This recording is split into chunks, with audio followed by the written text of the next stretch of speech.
الجهة لا توجد هنا في المؤتمر، نحن مناضلين ونحن مؤتمرين كيف سائر المؤتمرين بمناصب الحزب كلها.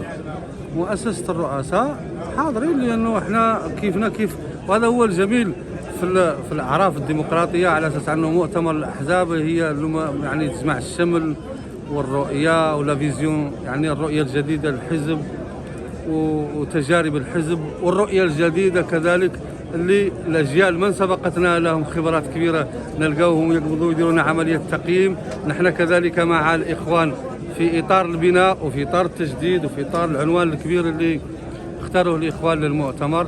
كان التعاقد عليه، مرت الأجواء في أجواء رائعة جدا تبعث الأمل على أساس أنه العودة والثقة في الأحزاب السياسية اللي اليوم الجميع مدعو لينخرط فيها، لأنه كان مجموعة أوراش يقودها جلالة الملك سوف تغير ملامح البلد بشكل كبير، والرهان الكبير عليها هو الدولة الاجتماعية، الاهتمام بملف التشغيل، بملف التعليم، بملف الصحة، بالبنية التحتية الكبيرة، بمشكل كبير العالمي وله هو المياه والرؤية الكبيرة اللي يراها جلالة الملك. هذا مشروع مجتمعي، وكذلك كاين البشرى الكبيرة اللي سوف تقودنا والأمل عليها على أساس أنها ترفع المغرب من الدول اللي سائرة في طور النمو إلى دول المتقدمة إن شاء الله، وهو تنظيم كأس العالم اللي ثقة العالم كامل ينتظر عليه.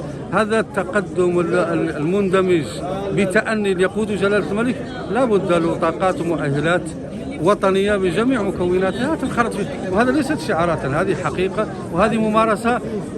يعني بالأمس القريب كان المؤتمر ديال الأحرار، بالأمس القريب كان المؤتمر ديال الأسرى والمعاصرة. اليوم حزب الاستقلال الحمد لله في حلة جديدة بنظرة جديدة بأمر كبير.